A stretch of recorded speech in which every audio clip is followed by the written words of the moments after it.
அனைவருக்கும் வணக்கம். மனம் எதை நாடுகிறதோ ஆத்மசக்தி அதை செயலாக்க உதவி புரியும் என்கின்ற சர்வஸ்ரீ கோன் குருநாதருடைய தாரக மந்திரத்தை முன்வைத்து நாம் எதை ஒன்றை நினைக்கிறோமோ அதை அடைய வேண்டும் என்றால் அதை அடையாமல் நாம் தூக்கவே கூடாது. அதை நோக்கி நம் பயணம் இருந்தால் கண்டிப்பாக அதில் நாம் வெற்றி பெறுவோம் என்று கூறி இன்றைய வகுப்பில் ஒரு மைனர் ஆக்டை பார்க்க போகிறோம். தோட்டா ஆக்ட் 1994. தோட்டா என்றால் என்ன? THOTA 1994. T for transplantation, H for human, O for organs, another T tissue act. மனித உடலினுடைய உறுப்பு அல்லது டிஷ்யூன்னா அந்த தசைகள் அப்படி சொல்ல டீட்டெயிலாக பார்க்க போகிறோம். இந்த சட்டத்தில் எத்தனை அத்தியாயங்கள் இருக்கின்றது என்று சொன்னால் 7 அத்தியாயங்கள் இருக்கின்றது. மொத்தம் 25 பிரிவுகள் இருக்கின்றது. சரி சார், இந்த சட்டமானது எந்த நோக்கத்திற்காக கொண்டு வரப்பட்டது என்று சொன்னால், இப்போது உடல் உறுப்பு மாற்று செய்கிறார்கள் சொன்னால் அந்த உடல் உறுப்பினுடைய மாற்று செய்யப்படுகின்ற, உதாரணத்துக்கு கிட்னி இருக்குது, லிவர் இருக்குது, பேன்கிரியாஸ் இருக்குது, ஹார்ட் இருக்குது, இந்த மாதிரி விஷயங்கள் இருக்கின்ற போது அவைகளை ரிமூவல் ஒருவரிலிருந்து எடுக்க வேண்டும் என்றாலோ அல்லது அதை பாதுகாத்து வைக்க வேண்டும் என்பதற்காக அல்லது இன்னொருவருக்கு மாற்றி வைக்க வேண்டும் என்கின்ற இந்த விஷயங்கள் சம்பந்தமாக இதில் எந்த விதமான கமர்ஷியலாக, வணிக ரீதியாக, வியாபாரமாக சென்றுவிடக்கூடாது என்பதற்காக, அதை தடுப்பதற்காகவும், அதே போன்று இவ்வாறு ரிமூவல், ஸ்டோரேஜ், டிரான்ஸ்பிளான்டேஷன் அனைத்துமே ஒரு நோயை தீர்க்கின்ற பயன்பாட்டிற்காக பயன்பட வேண்டும் என்பதற்காக ஒரு ஒழுங்குமுறையை கொண்டு வர வேண்டும் என்பதற்காக தான் இந்த சட்டமானது கொண்டு வரப்பட்டது. சரி சார், இப்போ சட்டம் கொண்டு வந்தார்கள் சொன்னால் இதனுடைய எந்த அதிகாரத்தின் அடிப்படையில்? இந்திய அரசியலமைப்பு சட்டம் 1950 ட்ரையாங்கல் போட்டுங்க, 3 ஆர்டிக்கல் சம்மந்தப்பட்டிருக்கின்றது. 249, 250, 252 அனைத்துமே பார்லிமெண்ட்டினுடைய அந்த பவர்ஸ், இதுக்காக விதிகளை இயற்றுவதற்கு கொடுக்கப்பட்டிருக்கிறது இந்த 3 ஆர்டிகல்ஸ். அடுத்து இந்த சட்டமானது இந்தியா முழுவதற்கும் இது பொருந்துமா அல்லது ஜம்மு அண்டு காஷ்மீருக்கு பொருந்துமா, லடாக்குக்கும் பொருந்துமா என்றால் இன்க்ளூசிவாக ஜம்மு அண்டு காஷ்மீர் அப்புறம் லடாக்கு அனைத்துக்குமே பொருந்தும். ஜம்மு அண்டு காஷ்மீர் என்பது எப்போது Jammu and Kashmir reorganisation act 2019 படி தெரியல 370 ஆர்டிகல் ஸ்பெஷல் ரத்து பண்ணாங்க. அதன்படி 31/10/2019 இருந்து ஜம்மு அண்ட் காஷ்மீருக்கும் லடாக்குக்கும் கூட இந்த சட்டமானது பொருந்தும். குறுந்தளிப்பு என்றால் the transplantation of human organs and tissues act 1994. அடுத்து என்ன என்று சொன்னால் கமென்ஸ்மெண்ட் ஆஸ் பர் சென்ட்ரல் கவர்மெண்ட்டுடைய நோட்டிஃபிகேஷன் படியாக இது நடைமுறைக்கு வரும். இதில் ஒரு மேஜர் அமெண்ட்மெண்ட்டு 2014 முதலாவதாக 2014 தான் ஏற்கனவே பழைய சட்டத்தில் இந்த டிஷ்யூஸ் என்பது இல்லை, only transplantation of human organ தான் இருந்தது. ஆனால் 2014 ஆனால் ஆக்ட் எப்போ தெரியுமா? 2011 ஆக்டு வித் எஃபெக்ட் வரும் எப்படின்னா 10/1/2014 இருந்து அது நடைமுறைக்கு வந்தது. டிஷ்யூஸ் என்பதும், டிஷ்யூஸ் என்ன? தசைகள், நார்கள், நரம்பு, பிளட்டை தவிர மனித உடம்பு இருக்கின்ற அனைத்துமே கொண்டு வரப்பட்டது. சரி, இப்போ அடுத்தது நாம் முக்கியமாக பார்க்க வேண்டியது, எந்த ஒரு சட்டம், மைனர் ஆக்டு, மேஜர் ஆக்டு, எந்த சட்டமாக இருந்தாலும் அதனுடைய டிஃபைனிங் செக்ஷன்ஸ், வரையறைகளை தெரிந்தால்தான் உள்ளே சென்று பார்ப்பதற்கு புரியும். இல்லைனா புரியவே புரியாது. நேராக போய் செக்ஷன் 2, 3 போனீங்கன்னா புரியாது. A to Q ஞாபகம் வச்சுங்க. வரிசை ஏவில் ஆரம்பிக்கும், முதல்ல 1லேருந்து ஆரம்பித்து Q அப்படியே நீண்டு கொண்டே போகும் Qவில், அப்படின்னு ஞாபகம் வச்சுங்க. இதில் முக்கியமாக நமக்கு இந்த சட்டத்தில் தான் 1 கோடி ரூபாய் வரை இந்த சட்டத்தை மீறுகின்றவருக்கு அல்லது தவறு செய்கின்றவருக்கு அபராதம் விதிக்கலாம். அதே போன்று டோனார் என்றால் யார்? யாரெல்லாம் இப்போ உதாரணத்துக்கு கிட்னி தரேன்னு சொன்னார்னா அவருக்கு கிட்னி தருவதற்கு யார், என்ன தகுதி வேண்டும்? டோனார் என்றால் யார்? அதே போன்று அந்த உறுப்பு தானத்தை பெறுகின்றவர், உறுப்பு தானம் பெறுகிறவர் என்றால் யார்? அவர் யாராக இருக்க வேண்டும், எப்படி இருக்க வேண்டும்? அதே போன்று பேமெண்ட்டுன்னு ஒன்று விஷயம் இருக்கும். சார் இந்த கிட்னி மொத்தம் கொடுக்குறாரு சார், டோனார் சார் அவர், அவருக்கு பேமெண்ட் என்றால் எந்த பேமெண்ட், எந்த வகையில் இருத்தல் வேண்டும் பேமெண்ட்டு என்பதை பற்றி நாம் டீட்டெயிலாக பார்க்க போகிறோம். சரி, முதலாவதாக ஏ என்ன அட்வர்டைஸ்மெண்ட் ஞாபகம் வச்சுங்க. இந்த அட்வர்டைஸ்மெண்ட் விளம்பரம் என்பது எதையெல்லாம் உள்ளடங்கும் என்று சொன்னால், வெதர் டு, அதாவது ஜென்ரல் பப்ளிக் சொல்லுவோம்ல, எல்லா பொதுமக்களும் போய் சென்றடையணும்னு சொல்கிறோம். அப்போ ஃபேஸ்புக்கில் போடுறோம் வச்சுங்களேன், இல்லை இன்ஸ்டாவில் போடுறோம். அப்படின்னா அனைவருமே, பொதுமக்கள் அனைவருமே பார்க்கின்ற மாதிரி அதில் விளம்பரம் செய்கின்ற போது அதுவும் உள்ளடங்கும். அடுத்து பார்த்திங்கன்னா, any section of the people, ஒரு குறிப்பிட்ட மக்களுக்கு மட்டுமே அந்த நாம் விளம்பரம் செய்திருக்கிறோம் என்று சொன்னால், இப்போ உதாரணத்துக்கு பார்த்திங்கன்னா ஒரு வாட்ஸ்அப் குரூப் இருக்கும், இல்லை ஒரு அசோசியேஷன் இருப்பாங்க, அவர்கள் அசோசியேஷன் சேர்ந்து ஒரு குரூப் ஆரம்பிச்சிருப்பாங்க. அவர்களுக்குள்ளாக எனி செக்ஷன் ஆஃப் பீப்புளுக்காக விளம்பரம் செய்வது அதுவும் விளம்பரத்தில் வரும்.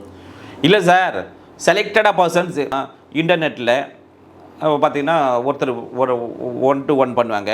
அதே மாதிரி பார்த்திங்கன்னா எஸ்எம்எஸ் அனுப்புவாங்க.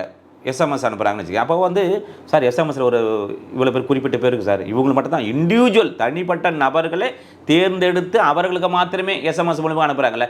இப்போ இவையெல்லாம் ஆஸ் பர் டிஃபைனிங் செக்ஷன் 2 ஏவின் படி, இப்போ நான் 2ன்றதை காமனாக வச்சுங்க, இனிமேல் ஏபிசிடி கியூ வரைக்கும் போயிடுறேன். அதில் ஆடில் வருமானால், அட்வர்டைஸ்மெண்ட் வருமானால், இவை அனைத்துமே அன்றில் சொல்லுவோம். பொதுவான மக்களுக்கோ அல்லது ஒரு குறிப்பிட்ட ஒரு மக்களுக்கோ அல்லது ஒரு செலக்டட் தேர்ந்தெடுக்கப்பட்ட ஒரு தனியவருக்கு அனுப்பினாலும் அது விளம்பரத்தில் வரும். சரி, இப்போ பி பாருங்கள், B is very very important. ஏன்னா அப்ரோப்ரியேட் அத்தாரிட்டி, இந்த சட்டத்தின்படி உரிய அதிகாரம் படைத்திருக்கின்ற இவர் தான். அப்படி என்றால் இவர் யாராக இருக்க வேண்டும், எப்படி இவர் நியமிக்கப்படுவார் என்று சொன்னால், மத்திய அரசாங்கத்தால் ஆஸ் பர் 13 பாருங்கள், செக்ஷன் 13 படி இவர் நியமிக்கப்படுவார். சரி, இவர் யாராக இருக்க வேண்டும் என்று சொன்னால் என்றால், இவர் எம்பிபிஎஸ் முடிச்சு டாக்டரு, அதன் பிறகு எம்டி முடித்து இருக்க வேண்டும். இவருடைய பணிகள் என்ன பார்த்தீங்கன்னா, இந்த மாதிரி மாற்று அறுவை சிகிச்சை செய்கின்ற போது இவர் அதை விஷயமாக இன்ஸ்பெக்ட் ஆய்வு செய்வார், எக்ஸாமினேஷன் செய்வார், அனைத்தையும் செய்கின்றவர் தான், இவர் தான் அத்தாரிட்டி. அடுத்து பார்த்திங்கன்னா சினா கமிட்டி ஞாபகம் வச்சுங்க, ஆத்தரைசேஷன் கமிட்டி. அங்கீகாரம் அளிக்கின்ற அந்த குழு என்றால் யார் என்று சொன்னால், as per section 9 subsection 4 clause A R B இதன்படி அமைக்கப்பட்டிருக்கின்ற அந்த குழு தான் ஆத்தரைசேஷன் கமிட்டின்னு. இப்போ இந்த ஆத்தரைசேஷன் கமிட்டியினுடைய பணி என்னன்னு சொன்னால், இப்போ ஏபி இருக்காங்க, கொடுக்குறவ அவர் பெறுபவர் இருக்கார்ல, இவர்களுக்குள் இடையேயான உறவுகள் என்ன உறவு சம்பந்தம் அப்படி என்பதை பார்க்க வேண்டும். இவர்களுக்கிடையே என்ன பேமெண்ட் எவ்வாறு நடைபெற்று இருக்கின்றது, அது இந்த உறுப்புக்காக என்ன பணம் பேசியிருக்காங்களா, என்ன விஷயங்கள், இது சம்பந்தமாக அனைத்தையும் அந்த குழு விசாரணை செய்து பிறகு அது சான்றிதழ் வழங்குவார்கள். இதுதான் அந்த கமிட்டியினுடைய பணி. சரி, அடுத்து பார்த்திங்கன்னா டின்னா டெட்டு ஞாபகம் வச்சுங்க. இங்கே பிரெயின் ஸ்டெம் டெத்து அப்படி என்றால் என்ன என்றால், மூளை தண்டு மரணம். இப்போ நம்ம எல்லாம் என்ன சொல்லுவோம், சார் பிரெயின் டெட் சார் என்னுவோம். ஆனால் ஆக்சுவலாக என்னென்னா பிரெயின் ஸ்டெம் டெட்டு தான். இந்த மூளை தண்டு இருக்குல்ல, அந்த தண்டு ஆனது மரணம், மூளை தண்டு மரணம் என்று அழைக்கப்படும். சரி, அப்படி என்றால் என்ன நடந்திருந்தால் அந்த மூளை தண்டு மரணம், பிரெயின் ஸ்டெம் டெட் என்று அழைக்கப்படும், டெத் என்று அழைக்கப்படும் என்று சொன்னால், பாருங்கள், ஆஸ் பர் செக்ஷன் 3 சப்செக்ஷன் 6 படி சர்டிஃபிகேட் வழங்கியிருக்கணும். எப்போ சர்டிஃபிகேட் வழங்குவார்கள் என்று சொன்னால், இப்போ அந்த ஸ்டெம்னா அந்த தண்டு, மூளையினுடைய தண்டு அது பர்மனண்ட்டாக அது செயல் எழுந்து விட்டது, எந்த வித ஃபங்க்ஷனும் நம்ம உடம்புல அது கட் ஆகிட்டா எந்த ஃபங்க்ஷனும் நடக்காது. அப்படி கட் ஆகிட்ட பிறகு ஏன்னா அதுக்கு சுவாசமே இருக்காது, அப்புறம் ஹார்ட் பீட்டு கூட துடிக்கும், பட் ஆர்டிஃபிஷியலாக வைப்பாங்க. ஏன்னா சப்போஸ் இப்போ ஆக்சிடென்ட் நடக்குதுன்னு வச்சுங்களேன், ஆக்சிடென்ட் நடக்கின்ற போது ஒருத்தர் சொல்லுவாங்க பிரெயின் ஸ்டெம் டெத்து அப்படின்னா நான் செய்வாங்க. அப்போது ஏதாவது அவருடைய உறுப்பை யாருக்காவது தானம் கொடுக்கலாம், ஹாஸ்பிட்டல் யாராவது இருப்பாங்க, இப்போ உடனே தேவைப்படுற மாதிரி இருப்பாங்கள்ல, அப்போ என்ன செய்வாங்கன்னா டாக்டருங்களாம் அது ஐசியூவில் பாதுகாத்து வச்சுட்டு அங்கே வெண்டிலேட்டரும் வைப்பாங்க. ஏன்னா இதயம் குடிக்கிறதுக்காக வச்சுட்டு இருந்தாங்கன்னா அது எப்போ வராங்களோ அது வரைக்கும் அதை பாதுகாத்து வைப்பது. அப்போது என்ன சொல்கிறாங்கன்னா, இந்த இதில் அவருடைய நிரந்தரமாக இந்த உடலில் செயல்படுகின்ற சுவாசம் அதுவும் நின்றுடும், எல்லாமே அந்த ஃபங்க்ஷன்ஸு எல்லாமே நின்றுடும். அவ்வாறு நிரந்தரமாக அவர் நின்று விட்டு இருக்கின்ற போதும், அல்லது அந்த மூளைத்தண்டு மரணத்தை மறுபடியும் திரும்ப அவர் மூளையை ஆக்டிவேட் பண்ண முடியுமானா ஆக்டிவேட் பண்ண முடியாத அளவுக்கு, அதை வேர்டு பாருங்கள், இர்ரிவர்சபிளி சீஸ்டு, அது மறுபடியும் நீ வந்து திரும்பலாம் அந்த மூளையை ஆக்டிவேட் பண்ணி அந்த தண்டுலாம் வந்து கனெக்ட் பண்ணவே முடியாத நிலைமை இருக்கின்ற போது இந்த ஆஸ் பர் செக்ஷன் 3 படி சப்செக்ஷன் 6 படி ஒரு சர்டிஃபிகேட் வழங்கினார். ஆமாங்க, இவர் வந்து பிரெயின் ஸ்டெம் டெத் என்று ஒரு சான்றிதழ் வழங்கப்பட்ட நபர் தான் இவ்வாறு அழைக்கப்படுவார். அவர் வந்து மூளைத்தண்டு மரணம் அடைந்து விட்டார் என்று அழைக்கப்படுவார். சரி, அடுத்து பார்த்தீங்கன்னா இ பாருங்கள். ஈனா எப்படி ஞாபகம் வச்சுவீங்க? இப்போ வந்து டிசீஸ்டு பர்சன், இறந்த நபர் எங்கே வைப்பாங்க? இறந்துட்ட அப்புறம் மார்ச்சரில் வச்சுருவாங்க. அங்கே தான் ஈ மிக்கும். ஈக்கு அப்போது டிசீஸ்டு பர்சன், இறந்த நபர் என்றால் யார் as per in this act என்று சொன்னால் பாருங்கள், அது ஒன்று கார்டிகா பல்மனரி சென்ஸ், அப்படின்னா இருதயம் அந்த நுரையீரல் சுவாசம் அப்படியே நின்றுட்டுருக்கும். அடுத்தது வேறொன்று என்னவென்றால் அவருடைய அந்த எல்லாமே ஒரு உயிர் வாழ்வதற்கு இருக்கின்ற அந்த விஷயங்கள் ஆல் எவிடன்ஸ் டிஸப்பியர். எதனால்? டியூ டு ஒரு மூளை தண்டு மரணம் அடைந்ததன் காரணமாக அவர் உயிரோடு இருக்கிறார் என்பதற்கான எந்த விதமான ஒரு சான்றும் இல்லாமல் இருக்கிறார்ல. பார்க்குறாங்க, சார் இவனா சார் கண்ணு சிமெண்ட்டில் கண்ணு அப்படியே நின்று போச்சு, எல்லாமே ஒன்றுமே அறிகுறிய உயிர் வாழ்வதற்கான அறிகுறியே ஒரு எவிடன்ஸே இல்லாமல் ஆல் பர்மனெண்ட்லி டிஸப்பியர், அவரிடமிருந்து நிரந்தரமாக அது மறைந்து விட்டு இருக்கிறது என்று. எதன் மூலமாக? ஒன்று வந்து கார்டியா பல்மனரி சென்ஸ் மூலமாக, அல்லது இந்த பிரெயின் ஸ்டெம் டெத்தின் மூலமாக இவ்வாறு ஏற்பட்டிருக்கின்ற பிறகு. எப்பொழுது ஏற்பட்டிருக்க வேண்டும் என்று சொன்னால் இந்த வேர்டு பார்த்துங்க, at any time after live birth deceased person, இறந்த நபர் என்று அழைக்கப்படுவார். அடுத்து எஃப் டோனார் வரும். எப்படி நான் வச்சலாம்? எஃப்டி ஃபிக்ஸட் போட்டுப்பாங்க, டோனருக்கு பணத்தை ஃபிக்ஸடில் போட்டுடலாம் அப்படின்னு சொன்னால் எஃப்டி ஞாபகம் வச்சுங்க. இப்போது ஒருவர் வந்து கிட்னி தானம் வழங்குறதுக்கு வரார், அவர் தான் வந்து டோனர். அப்படி என்றால் அவருக்கு என்னென்ன விஷயங்கள் அவர் இருக்க வேண்டால் தான் டோனர் என்று அழைக்கப்படுவார் என்று சொன்னால் பாருங்கள், அவர் முதலாவதாக ஒரு தகுதி என்ன இருக்கணும்? நாட் லெஸ் தென் 18 இயர்ஸ், 18 வயதுக்கு குறைந்தவராக இருத்தல் கூடாது. இரண்டாவது, அவர் தன்னிச்சையாக voluntarily authorise removal of any human organ from his body, அவருடைய உடம்பிலிருந்து கிட்னியோ லிவரையோ பேன்கிரியாஸையோ இந்த மாதிரி விஷயங்கள் உடம்பிலிருந்து எடுத்துக்கொள்வதற்கான தன்னிச்சையாக ஒரு ஆத்தரைசேஷன் கொடுத்திருக்க வேண்டும். எதன்படி செக்ஷன் என்றால் செக்ஷன் 3 சப்செக்ஷன் 1 ஆர் 2 படி. சார் சப்செக்ஷன் 1 ஆர் 2 என்ன சொல்லியிருப்பாங்கன்னு சொன்னால், சப்செக்ஷன் 1 பிஃபோர் டெத்து, மரணத்துக்கு முன்னாலேயே சார் என்னுடைய உடம்பு எதுவும் இப்போ தான் இறக்க தான் போகிறேன், ஹாஸ்பிட்டலில் இருக்காங்க சொல்லிட்டாங்க, இனிமேல் பிழைக்கிறது கஷ்டம் தான், நான் இறந்துட்டு போகிறேன், இறந்த பிறகு என்னுடைய உடம்பில் இருக்க உறுப்புகள் வந்து 4 பேர் பயன்பட்டோம் சார், நான் அப்படியே போய் என்ன பண்ண போகிறேன் அப்படின்னு இறப்பதற்கு முன்னாலேயே அவர் என்ன பண்ணலாம்? கொடுக்கலாம். அப்போ அப்படி இறப்பதற்கு முன்னால் கொடுக்கும்போது என்ன பண்ணணும்? எல்லாத்தையும் கொடுக்க முடியுமானா எது கொடுக்கணுமோ அதான் கொடுக்க முடியும். பார்த்தீங்கன்னா இப்போ வந்து என்ன பண்ணோம், ஒரு கிட்னி 2 கிட்னியில் ஒரு கிட்னி கொடுக்கலாம். அதே மாதிரி பார்த்தீங்கன்னா பேன்கிரியாஸ்னால் கொஞ்சம் பார்ட்டு கொடுக்கலாம், லங்ஸ் ஒரு பார்ட்டை கொடுக்கலாம், இந்த மாதிரி பார்ட்டாக தான் கொடுக்க முடியும். ஓகே, ஆர்ட்டை அப்போ கூட ஆர்ட்டை கொடுக்க முடியாது. ஓகேவா? சரி, இதுதான் இப்போ சப்ஷன் 1.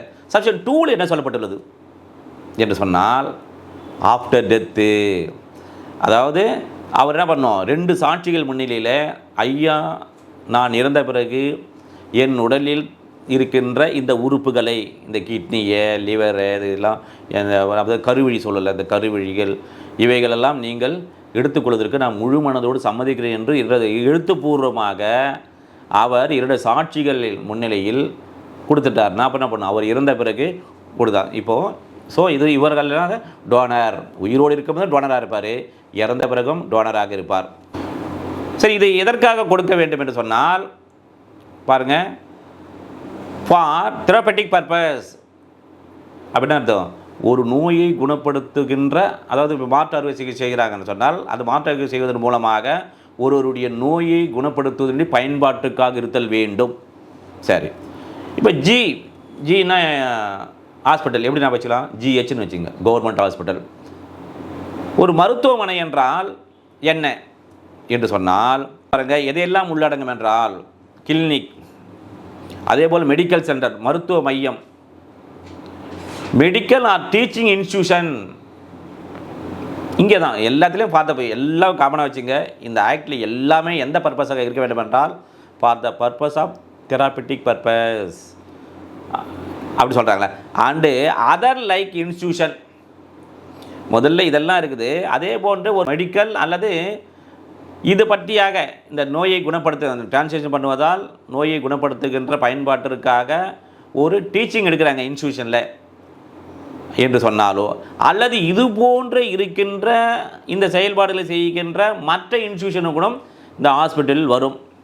ஓகேங்களா. அடுத்து ஹெச் என்றால் ஹியூமன் ஆர்கன், மனித உறுப்புகள் என்றால் என்ன என்று சொன்னால், இங்கே பாருங்கள், இப்போது நம்மளுடைய உடம்புடைய ஸ்ட்ரக்சர் இருக்குது, ஃபுல் பாடி அப்படியே இருக்குதுல்ல, இந்த ஸ்ட்ரக்சரில் எல்லாம் அரேஞ்ச்மெண்ட் இருக்குது. இவ்வாறு இருக்கின்ற போது அந்த டிஷ்யூஸ் இருக்குல்ல, தசைகள், நார்கள், இதெல்லாம் இருக்குல்ல, இது இப்போ வந்து அந்த உடம்பில் இருக்க, உதாரணத்துக்கு இப்போ ஒரு உடம்புல இருந்து இப்போ ஹார்ட் எடுத்துடுறாங்க, அதே மாதிரி வந்து லிவர் எடுத்துகிறாங்க, கிட்னி எடுக்கிறாங்க. இந்த மாதிரி ஒரு உடம்பிலிருந்து அவைகளை முழுவதுமாக எடுத்து விட்ட பிறகு அந்த உடம்பால் மீண்டும் அந்த பாகத்தை மறு உருவாக்கம் செய்ய முடியாதுல்ல, உருவாக்கம் செய்ய முடியாத இருக்கின்ற அந்த உறுப்புகள் அனைத்துமே ஹியூமன் ஆர்கன் என்று அழைக்கப்படும். எச்சன்படி ஹியூமன் ஆர்கன் ரிட்ரீவல் சென்டர் அப்படின்னா அர்த்தம் மனித உறுப்புக்கள் மீட்டெடுத்தல் மையம். இப்போ இங்கே இருக்குது சார், ஒரு கிட்னி கொடுக்குறேன்னு சொல்கிறாரு, அது எப்படி மீட்டு எடுக்கிறது, அதுக்கான தகுதி எங்கே இருக்கணும், எந்த ஹாஸ்பிட்டல் இருக்கணும், அப்படி இதெல்லாம் பார்க்க போகிறோம். என்னவென்றால் முதல்ல பாருங்கள், கிளாஸ் 1 கிளாஸ் 2. கிளாஸ் 1 படி இப்போ வந்து ஒரு ஹாஸ்பிட்டல் இருக்குது. அந்த ஹாஸ்பிட்டலில் ஒரு இறந்து போகிற மாதிரி ஒரு சீரியஸான ஒரு பேஷண்ட் ஒருத்தர் அங்கே இருக்கார் ஹாஸ்பிட்டலில். ஆனால் அவர் இறந்த பிறகு தன்னுடைய உறுப்புகளை தானம் செய்வதற்கு பொட்டன்ஷியலாக தகுதி உள்ளவராகிறார். பொட்டன்ஷியல், அதை பாருங்க, who can be potential donors of organ in the event of death. மரணம் அடைகின்ற போது அவருடைய உறுப்புகளை தானம் செய்வதற்கான அந்த பொட்டன்ஷியல் பெற்றிருக்கின்ற நபருக்கு சீரியஸாக இருக்கார். அவருக்கு அந்த ஒரு மருத்துவமனையிலே சிகிச்சை அளிக்கின்ற அதெல்லாம் எடுத்து எதனா மீட்டு எடுத்து சொல்கிறல்ல, அப்படின்னா அவர் என்னென்ன உறுப்புகளை தானம் செய்கிறாரோ அல்லது செய்ய முடியுமா என்கின்ற அந்த உறுப்புகள் எல்லாம் எடுத்து அதற்கான சிகிச்சை அளிக்கின்ற அனைத்து, அதாவது போதுமான வசதிகளை பெற்றிருக்கின்ற மருத்துவமனை தான் ஹியூமன் ஆர்கன் ரிட்ரீவல் சென்டர், மனித உறுப்பு மீட்டெடுத்தல் மையம் என்று அழைக்கப்படும். இப்போ கிளாஸ் 2ல் பாருங்கள் என்ன சொல்கிறாங்கன்னு சொன்னால், இது இந்த மருத்துவமனையானது எந்த பிரிவின்படி அது பதிவு செய்யப்பட்டிருக்க வேண்டும் என்று சொன்னால், அது 14 படி, செக்ஷன் 14 செக்ஷன் 1 படி அந்த மருத்துவமனையானது பதிவு செய்யப்பட்டிருத்தல் வேண்டும். சரி. அடுத்து HB small b, minor. Minor என்றால் யார் சார் அப்படின்னு சொன்னால், நாட் கம்ப்ளீட்டட் 18 இயர்ஸ், 18 வயது பூர்த்தியாகாதவர் அனைவருமே மைனர் என்று அழைக்கப்படுவார்கள். சரி. இப்போது ஐ நியர் ரிலேட்டிவ். இப்போ ஹாஸ்பிட்டலில் வந்து டோனர் இருப்பாங்க, ரிசிபியன்ட் இருப்பாங்க, அதாவது அந்த உறுப்பு தானம் வழங்குபவர், உறுப்பு அதை தானம் பெறுபவர் இருக்காங்கல்ல. அப்போ 2 ஃபேமிலி அங்கே இருப்பாங்க. அப்போ உள்ள ஐசியூவில் இருப்பாங்க 2 பேர் நினச்சில, வெளியே வருவாங்க, ஏங்க யாருங்க எங்கள் சொந்தக்கார் யாருங்க, நெருங்கிய உறவினர் யாருங்க, ஐ நான் வர ஐன்னு அப்படி ஞாபகம் வச்சலாம், நாங்கள் தான் வாங்க. இது ஒரு சும்மா சின்ன ஒரு லிங்க்கில் நான் சொல்கிறேன் பாருங்கள் எப்படி ஞாபகம் வச்சலான்னு. ஸ்பௌஸு, கணவன் மனைக்கு திருமணம் ஆகிறது. அப்போது கணவன் மணி வராங்க. திருமணமான பிறகு ஒரு பெண் குழந்தை ஒரு ஆண் குழந்தை பிறகுது. பிறந்த உடனே இவங்க என்ன ஆவாங்க, கணவன் மனைவியும் அம்மா அப்பா வராங்க. அப்போது மதர் ஃபாதர் வராங்க. மதர் ஃபாதர் வந்தோடனே இவங்க 2 பேர், அந்த குழந்தைங்க 2 பேர் பிறந்தாங்களா, அவங்க 2 பேர் என்ன ஆவாங்க, சிஸ்டர்ஸ் பிரதர்ஸ் ஆகிறாங்க. இவங்க இருவருக்கும் திருமணமான பிறகு திருமணம் ஆகுது. திருமணம் என்ன ஆகுது, ஒரு குழந்தை பிறகுதுன்னா என்ன ஆவாங்க, இந்த கணவன் மணி என்ன ஆவாங்க, தாத்தா பாட்டி ஆவாங்க. அப்போது கிராண்ட் மதர் கிராண்ட் ஃபாதர். இவங்க கிராண்ட் மதர் கிராண்ட் ஃபாதர் ஆகிட்டாங்கன்னா அந்த குழந்தைக்கு என்னவாக அழைக்கப்படும், கிராண்ட் டாட்டர் கிராண்ட் சன். இது மாதிரி ஞாபகம் வச்சுங்க. இதுதான் வந்து ஆஸ் பர் தெரபெட்டிக் ஆக்ட் 1994 படி நியர் ரிலேட்டிவ்ஸ் ஆஸ் பர் ஐயின் படி. சரி, அடுத்து பார்த்தீங்கன்னா முக்கியமானது நோட்டிஃபிகேஷன்ஸ். இப்போ நோட்டிஃபிகேஷன் ஒரு உதாரணம் சொல்லலாம். இப்போ மத்திய அரசாங்கமானது இந்த அப்ரோப்ரியேட் அத்தாரிட்டியை நியமித்து அதை பப்ளிஷ் பண்ணுறாங்க, இதில் அஃபிஷியல் கெசல் பண்ணுறாங்களே, அதுவும் இந்த நோட்டிஃபிகேஷன் வரும். சரி, அடுத்து பார்த்திங்கன்னா பேமெண்ட்டு. கேனா கேஷ் ஞாபகம் வச்சுங்க, கேஷ் பேமெண்ட்டு.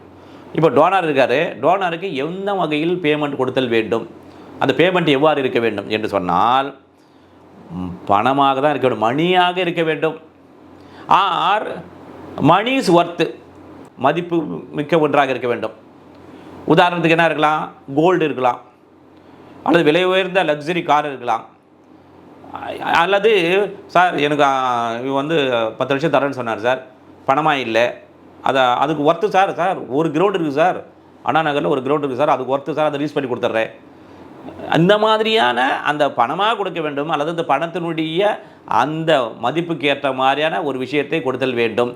ஆனால் எதுவாக இருக்கக்கூடாது, but does not include any payment for defraying or reimbursing. இந்த ரெண்டு ஞாபகம் வச்சுங்க, டிஃப்ரேயிங் ஆர் ரீஇம்பர்சிங். நான் டிஃப்ரேயிங்கன்னா ஏற்கனவே ஈடு கட்டப்பட்டு இருக்கின்ற பணம் இருக்குல்ல, இது ஏற்படுதா, இதெல்லாம் செலவு ஏற்படுத்துங்க, அது ஈடு கட்டிட்டுங்கன்னு சொல்கிறாங்க, அந்த பணம் பேமெண்ட் வருமானா வராது. திரும்ப ரீஇம்பர்சிங் நம்ம திரும்ப பெற்ற பணம், ஏற்கனவே திரும்ப பெற்றுட்டாங்க, இதுக்காக அந்த நோய் ஹாஸ்பிட்டலில் இன்சூரன்ஸ் வாங்கினாங்க, இதில் திரும்ப பெற்றுருப்பாங்களே, அதெல்லாம் பேமெண்ட்டில் வருமானா வராது. அப்போ டைரெக்டாக மணியாக இருக்கணும், அல்லது மணி ஒர்த்தாக இருக்க வேண்டும். அது எதுக்கெல்லாம் வராதுன்னு பாருங்கள். எதுக்கெல்லாம் வராதுன்னு சொன்னால் முதல்ல கிளாஸ் ஏ வந்து டிஃப்ரேயிங்காக இது பாருங்கள். ஃபஸ்ட்டில் இப்போ ஒருத்தர் வந்து அட்மிட் ஆகிறார், டோனர் அட்மிட் ஆகிறாரு, அவருடைய உடலிலிருந்து கிட்னியை ரிமூவ் பண்ணணும். ரிமூவ் பண்ண என்ன பண்ணாங்க, ஒரு ஹாஸ்பிட்டல் அட்மிட் பண்ணுவாங்க. அட்மிட் பண்ண பிறகு அவருக்கான எல்லாத்தையும் என்ன டயக்னோஸ் பண்ணுவாங்க, என்னென்ன ப்ராசஸ்லாம் போயிட்டு இருக்கும். அதற்காக பிறகு எடுத்த பிறகு அந்த உறுப்பை கிட்னி எடுத்த பிறகு நம்ம டிரான்ஸ்போர்ட் பண்ணுறாங்க, அதற்காக இந்த செலவு இருக்குது. பிறகு அதை ப்ரிசர்வ் பண்ணணும்ல, அது ஒரு 10 நாள் ஆகும். ஏன்னா ரிசிபெண்ட் ஒன்றும் இல்லை இருக்காரு, அவருக்கான ப்ராசஸ் போயின்னு இருக்குது. அவர் இதை ஏற்றுக்காதற்காக அந்த மருத்துவம் எல்லாம் நடந்து கொண்டு இருக்கும் போது அது வரைக்கும் இதை பாதுகாத்து அல்லது பதப்படுத்தி இவ்வாறு ஏற்படுகின்ற அந்த மருத்துவ ரீதியான செலவுகள் இந்த பேமெண்ட்டில் வருமா என்றால் பேமெண்ட்டில் வராது. இதை ஈடுகட்டுதல் முடியாது பேமெண்ட்டாக கூட. சரி, ஓகேவா. அடுத்து கிளாஸ் 2ல் பாருங்கள், ரீஇம்பர்ஸ்மெண்ட். இது என்னவென்றால் இப்போ அவர் வந்து மருத்துவமனையில் அட்மிட் ஆகிருப்பார், ஏதாவது செலவுகள் எனி எக்ஸ்பென்ஸ் ஏதாவது செலவுகள் ஏற்பட்டிருக்கும், அல்லது அவர் அட்மிட் ஆகிருப்பார். உதாரணத்துக்கு அவர் சென்ட்ரல் கவர்மெண்ட் எம்ப்ளாய் ஆகிருப்பார்னு வச்சுக்கலாம், இல்லை ஏதாவது ஒரு எம்ப்ளாய்மெண்ட் வேலை செய்கிறாரு, ஒரு மாதம் பாவம் அவர் இந்த கொடுக்கறதுனால அவருக்கான வருமான இழப்பு, வேலையாக இருக்கலாம் அல்லது ஒரு பிஸ்னஸ் ஏதோ ஒன்று, இந்த ஒரு மாதம் மருத்துவமனை இருந்ததால் அவருக்கான வருமான இழப்பு ஏற்பட்டிருக்குதுல்ல, அந்த வருமான இழப்பை அவருக்கு ரீசனபிளாக சப்ளை பண்ணுறாரு. அவருடைய ஆர்கனை ஒருத்தர் வழங்குவதற்காக தான் இந்த செலவுகள் எல்லாம் ஏற்பட்டிருக்கின்றது என்றால் அந்த செலவுகளை இந்த பேமெண்ட்டில் கொண்டு வர முடியுமா என்றால் இந்த செலவுகள் பேமெண்ட்டில் வராது. சரி, அடுத்து பார்த்திங்கன்னா ப்ரிஸ்கிரைப்டு, குறித்துரைக்கப்பட்ட என்று சொன்ன. இப்போ சப்போஸு இந்த சட்டத்தின்படி விதிகள் ஏற்றிருக்காங்க. என்ன விதிகள்? இப்போ டோனர் இருக்கார், இப்போ ரிசிபெண்ட் இருக்காங்க. இப்போ அதை வந்து எவ்வாறு இந்த டோனர் கொடுக்க வேண்டும் அந்த படிவங்கள் இருக்கும். ப்ரிஸ்கிரைப் பண்ணி அந்த சட்டத்தின் மூலமாக படிவங்கள், இந்த படிவங்கள் தான் நீங்கள் ஃபில் பண்ணணும், இதுதான் வந்து டோனருக்கு ஃபார்ம் இது, இல்லை ரிசிபெண்ட் ஃபார்ம் இது, அவங்க ரிலேஷனில் கையெழுத்து போடணும், எந்த மாதிரி அந்த விஷயங்களை குறித்துரைக்கப்பட்டிருக்கின்றதில்ல அதையெல்லாம் ப்ராசஸ் செய்தான். ஓகேவா, ப்ரிஸ்கிரைப்டு. சரி சார், இப்போது அந்த உடல் உறுப்பு தானத்தை பெறுபவர் என்றால் யார் என்று சொன்னால் ஹியூமன் ஆர்கன், ஒரு மனித உறுப்பு அல்லது டிஷ்யூஸு அல்லது இரண்டையுமே பெற்றிருக்கிறவர். இப்போ உதாரணத்துக்கு பாருங்களேன், 3 பேர் ஞாபகம் வச்சுங்க. ஒருத்தர் வந்து அவர் வந்து மாற்றி வச்சுட்டாங்க, எது டிரான்ஸ்பிளான்ட் பண்ணியாச்சு, கிட்னியை இவருடைய கிட்னி எடுத்து இவருக்கு பொருத்தியாச்சு, அவர் ரிசிபியன்ட் தான். இன்னொரு பக்கத்து வார்டில் ஒருத்தர் இருக்கார், is propose to be transplanted, அவருக்கு அந்த மாற்று அறுவை சிகிச்சை செய்து அந்த கிட்னியை பொருத்த வேண்டும் என்பதற்காக உத்தேசிக்கப்பட்டு ப்ரப்போஸ்டு பர்சன் ரிசிபியன்ட் அவர். அப்படி இருக்கார்ல சார், அவர் இன்னும் மாற்றவே செய்யலை சார், அவர் எப்படி சார் ரிசிபியண்ட்டாக வருவார் அப்படின்னு சொல்ல முடியுமா? நோ, உத்தேசிக்கப்பட்டு இவருக்கு நாங்கள் அந்த அறுவை சிகிச்சை செய்து அந்த கிட்னியை மாற்று அறுவை சிகிச்சை செய்து அந்த நோயை குணப்படுத்துவதற்கு செய்ய போகிறோம் என்று உத்தேசிக்கப்பட்டிருக்கிற நபர் கூட உடல் உறுப்பு தானம் பெறுவதில் வருவார் என்று சொல்லப்படுகிறது. சரி, அடுத்து பாருங்க. என்னன்னா நோயாளி. எங்கே ஒரு நோயாளி யார்கிட்ட வருவாங்க? டாக்டர் தான் வருவாங்க. அப்போ ரிஜிஸ்டர்ட் மெடிக்கல் ப்ராக்டிஷனர், அதாவது இந்தியன் மெடிக்கல் கவுன்சில் ஆக்ட் 1956 படி, செக்ஷன் 2 கிளாஸ் H படி, who possess any recognized medical qualification அப்படின்னு அர்த்தம். அதில் வரையறை செய்யப்பட்டிருக்கின்ற மாதிரி எந்த ஒரு அங்கீகரிக்கப்பட்ட அந்த மருத்துவ தகுதியினை பெற்றிருக்க வேண்டும். அவ்வாறு பெற்றிருந்து, உதாரணத்துக்கு இப்போ நம்ம லா பண்ணுறோம், LLB பண்ணுறோம், அதான் குவாலிஃபிகேஷன். அது மாதிரி அங்கே அப்போது MBBS செய்திருக்க வேண்டும். அண்டு பாருங்கள், enrolled on a state medical register as defined எதன்படி? கிளாஸ் கேவின் படி. அவர் அதோடு இல்லை. இப்போ நாம் எப்படி வந்து என்ரோல் பண்ணுறோம்ல, பார் கவுன்சிலில் என்ரோல் பண்ணுறோம், அப்போ தான் நம்ம வந்து அட்வொகேட்டாக நம்ம தொழில் பெற முடியும். அந்த மாதிரி இவர்கள் இந்த ஸ்டேட் மெடிக்கல் ரிஜிஸ்டரில் தங்களுடைய பெயரினை மருத்துவராக பதிவு செய்திருத்தல் வேண்டும். அவ்வாறு பதிவு செய்திருக்கிறவர்கள் மட்டும்தான் என்னவென்று அழைக்கப்படுவார்கள் சொன்னால் ரிஜிஸ்டர்ட் மெடிக்கல் ப்ராக்டிஷனர் என்று அழைக்கப்படுவார்கள் ஆஸ் பர் 2N படி. இப்போ இது வந்து ரொம்ப ரொம்ப இம்பார்ட்டண்ட். ஏன்னா இந்த சட்டத்தில் எல்லாமே என்ன சொல்லியிருப்பாங்கன்னா தெராபெட்டிக் பர்பஸஸ். அப்படி என்றால் systematic treatment of any disease or measures to எதுக்காக? Improve health according to any particular method or modality. இப்போ உதாரணத்துக்கு ஹாஸ்பிட்டலில் ஒருத்தர் அட்மிட் ஆகியிருக்காரு, அவருக்கு டிசீஸு டிசீஸ் நோய். என்ன நோய் அவருக்கு? ஒரு கிட்னி ஃபெயிலியர் ஒன்று. இப்போ அவருக்கு ஒரு கிட்னி தேவைப்படுகிறது. அப்படி என்றால் அந்த கிட்னியை வேறொருடமிருந்து எடுத்து அதை இவருக்கு பொறுத்துக்கின்ற போது சிஸ்டமேட்டிக் ட்ரீட்மெண்ட் சொல்லுவாங்க. அந்த முறையான சிகிச்சை என்ன இருக்கிறதோ அந்த வழங்கி அவருடைய ஹெல்த்தை இம்ப்ரூவ் பண்ணணும். கிட்னி வச்ச அப்புறம் ஃபெயில் ஆகுது, அவருடைய உடலினுடைய அந்த விஷயங்களை இம்ப்ரூவ் செய்வதற்காக அவருடைய நோயை குணப்படுத்தி கொண்டே வராங்களே, அந்த இம்ப்ரூவ்மெண்ட்டு, அந்த முறையை பின்பற்றி சிகிச்சை அளித்தல் தான் தெராபெட்டிக் பர்பஸஸ் என்று அழைக்கப்படும். சரி, ஓஏ எப்போ கொடுப்பா? டிஷ்யூ கொடுப்பாருங்களா மாதிரி டிஷ்யூ. ஓஏன்னா அப்போ டிஷ்யூஸ் என்றால் என்ன என்றால் குரூப் ஆஃப் செல்ஸ், திசுக்கள் சொல்கிறல, அந்த எல்லாம் ஒன்றடங்க திசுக்கள் இருக்கின்றது. அதே மாதிரி இதில் பிளட்டு வருமானா அது எக்ஸப்ட் பிளட்டுன்னு வச்சுங்க. அப்போது எல்லாமே இந்த ஹியூமன் பாடியில் ரத்தத்தை தவிர இந்த உடல் இயங்குவதற்கு இருக்கின்ற அனைத்து பாகங்களுமே, உதாரணத்துக்கு தசைகள் சொல்லுவாங்க, இந்த சதையெல்லாம் இருக்குது, சதைகள், நரம்புகள், எலும்புகள், இந்த நரம்பு திசு சொல்லுவாங்க, மனித உடல் திசுன்னு சொல்லுவாங்க. இந்த மாதிரி இருக்கின்ற அனைத்துமே திசுக்கள் என்று அழைக்கப்படும், டிஷ்யூஸ் என்று அழைக்கப்படும். அடுத்து டிஷ்யூ பேங்க்கு. டிஷ்யூ பேங்க்னா என்ன? இதுக்கு ஒரு பேங்க் இருக்கா சார் அப்படின்னா, இந்த டிஷ்யூ பேங்க்கில் ஒரு கேள்வி, டிஷ்யூ பேங்க்கில் பிளட் பேங்க் வருமா என்றால் பிளட் பேங்க்கு வராது. இது வந்து என்ன பண்ணும்? எதற்காக? Facility register under section 14A படி இது பதிவு செய்யப்பட்டிருக்க வேண்டும். எதற்காக? என்ன விஷயங்களை செய்வதற்காக என்று சொன்னால், இங்கே பாருங்கள், ரிலேட்டிங் டு ரெக்கவரி, ஒருவரிடமிருந்து அந்த திசுக்களை எடுப்பது சம்பந்தமாக எடுத்துட்டாங்க. எடுத்த பிறகு என்ன செய்யணும்? ஸ்க்ரீனிங் என்ன அர்த்தம்? அதை பரிசோதனை செய்யணும். சார் இந்த திசுலாம் கரெக்டாக இருக்குதா, அவருக்கு பொருந்துமா இல்லைன்றதில் ஸ்க்ரீனிங் பண்ணுவாங்களா? இப்போ ஸ்க்ரீனிங் நடக்குது. டெஸ்டிங், ஆய்வு செய்கிறாங்க, இதில் என்ன இருக்குது, இதில் விஷயமா இருக்கா, இது வந்து அவருக்கு பொருந்தாதா, அது மாதிரி டெஸ்டிங் செய்யுது. ப்ராசஸ்னால் அந்த செயல்முறை, எவ்வாறு இதையெல்லாம் செய்வது என்பதை ப்ராசஸ் செயல்முறையை செய்துதல். அதே போன்று இதை ஸ்டோரேஜ் எல்லாம் முடிச்சுட்டாங்க, இன்னும் வந்து என்ன பண்ணுவது, அதை சேமித்து வைத்தல் வேண்டும். எல்லாத்தையும் என்ன பண்ணுவாங்க, இப்போ வந்து எனக்கு உடனே தேவைப்படல, இப்போ பிளட் பேங்க் என்ன பண்ணுவாங்க, எல்லாம் பிளட் டொனேஷன் கொடுப்பாங்க. அது எதுனா அந்த பிளட் பேங்கில் சேமித்து வைப்பாங்க, எப்போ தேவைப்படுது அப்போ கொடுப்பாங்க. அந்த மாதிரி இங்கே இந்த டிஷ்யூஸ் எல்லாம் ஒரு இடத்தில் சேமித்து வைப்பார்கள். அவ்வாறு சேமித்து வைப்பதற்காக சேமித்து அடுத்து என்ன பண்ணணும்? அண்டு டிஸ்ட்ரிபியூஷன், சேமித்து வச்சுட்டாங்க எல்லாத்தையும். பிறகு என்ன பண்ணாங்க, யார் கேட்குறாங்களோ, என்ன திசு தேவைப்படுதோ, அவங்களுக்கு என்ன டிஷ்யூ தேவைப்படுதோ அப்பொழுது அதை டிஸ்ட்ரிபியூட் செய்ய வேண்டும். இதுதான் வந்து டிஷ்யூ பேங்க். இப்போ பி பார்ப்போம். பின்னா பிடி அப்படின்னு நான் வச்சுக்கேன். டீனா டிரான்ஸ்பிளான்டேஷன், அதாவது மனித உறுப்பு மாற்று அறுவை சிகிச்சை என்றால் என்ன என்று சொன்னால், means grafting of any human organ from any living person ஒன்று or deceased person to some other living person for the therapeutic purpose. இப்போ ஒரு உயிரோடு இருக்கின்ற நபரிடமிருந்து அல்லது இறந்துட்டார் அவர் டோனார், அவரிடமிருந்து இன்னொரு உயிரோடு இருக்கின்ற நபருக்கு அந்த நோய் தீர்க்கும் சிகிச்சைக்காக உதாரணத்துக்கு ஒரு கிட்னி எடுத்து அவருக்கு அந்த கிட்னியை பொறுத்துக்கிறார்ல, அதுதான் டிரான்ஸ்பிளான்டேஷன், மனித உறுப்பு மாற்று அறுவை சிகிச்சை. சரி, அடுத்து கடைசியாக கியூ. எல்லாம் கியூவில் நிற்கிறாங்க சார். ஏப்பா அவங்களை எல்லாம் கியூ நிற்கிறாங்க சார்? அவர் தான் சார் கோஆர்டினேட்டரு. அதனால் எல்லாரும், அதாவது டோனாரு, அப்புறம் வந்து யார் அது உறுப்பு தானம் பெறுபவர், எல்லாம் பிறகு ரிலேஷன்ஸு எல்லாம் போய் அங்கே தான் செய்து அவர்கிட்ட தான் எல்லாத்தையும் தகவலாம் சொல்லணும். அதனால தான் கோஆர்டினேட்டர். அப்போது டிரான்ஸ்பிளான்ட் கோஆர்டினேட்டர், இந்த மாற்று அறுவை சிகிச்சை செய்கின்றதற்கு ஒருங்கிணைப்பாளர். இவருடைய பணிகள் என்ன, இவர் என்ன செய்ய வேண்டும் என்பதை பற்றி பார்க்க போகிறோம். என்னவென்றால், இவர் யாரால் அப்பாயின்ட் பண்ணுவார் என்றால், அந்த மருத்துவமனை, இப்போ கோஆர்டினேட்டராக எந்த மருத்துவமனையில் பணிபுரிகிறாரோ அந்த மருத்துவமனையால் இவர் நியமிக்கப்படுவார். சரி, இவருடைய பணிகள் என்னவென்று சொன்னால், இப்போ அட்மிட் ஆகிருக்கிற ஒருத்தர் டோனரு, அதே போன்று ஒரு ரிசிபெண்ட் இருப்பாருங்க.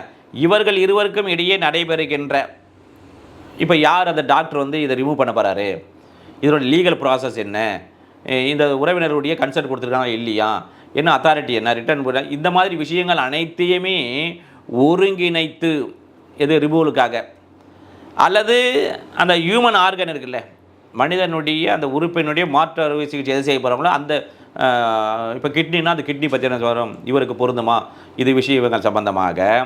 அதே மாதிரி டிஷ்யூஸ் அல்லது போத்து, 3 விஷயம்தான், மனிதனுடைய அந்த உறுப்புகள் அல்லது அந்த டிஷ்யூ அல்லது இரண்டையுமே, அவற்றையெல்லாம் இவருடைய பணிகள்லாம் அந்த லீகல் ப்ராசஸ்லாம் பார்ப்பார். அதே மாதிரி எந்த டாக்டர் இது அறுவை சிகிச்சை செய்ய போகிறாரு, எந்த டாக்டர் வந்து அதை பொருத்த போகிறாரு என்கிற விஷயங்களை இவர் தான் பார்ப்பார். அதே போன்று இவர் இந்த செக்ஷன் 3 இருக்குல்ல, அந்த 3 சொல்லப்பட்டிருக்கின்ற அந்த சட்டப்பிரிவின்படி இவர் அனைத்து விஷயங்களையும் அந்த அத்தாரிட்டி ரிமூவ் செய்வதற்கான விஷயங்களுக்காக இவர் உதவி புரிதல் வேண்டும். இதுதான் இவருடைய பணி. இவருக்கு பெயர் தான் டிரான்ஸ்பிளான்ட் கோஆர்டினேட்டர். ஓகேவா? இவ்வாறாக ஒரு ஆக்டில் ஒரு டிஃபைனிங் செக்ஷனை A to Q இதை முழுவதுமாக நம்ம தெரிஞ்சுக்கணும்ல. இப்போது இதை தெரிந்து கொண்ட பிறகு நாம் சட்டத்திலே பார்க்கின்ற போது என்னென்ன வார்த்தை வருகிறதோ அதை அப்படியே நாம் ஞாபகம் வந்துடும். அதனால தான் எப்பவுமே டிஃபைனிங் செக்ஷனை படிக்க வேண்டும் என்று எப்பொழுதும் நாம் வலியுறுத்துவோம் என்று கூறி அடுத்த வகையில் சந்திப்போம். நன்றி, வணக்கம்.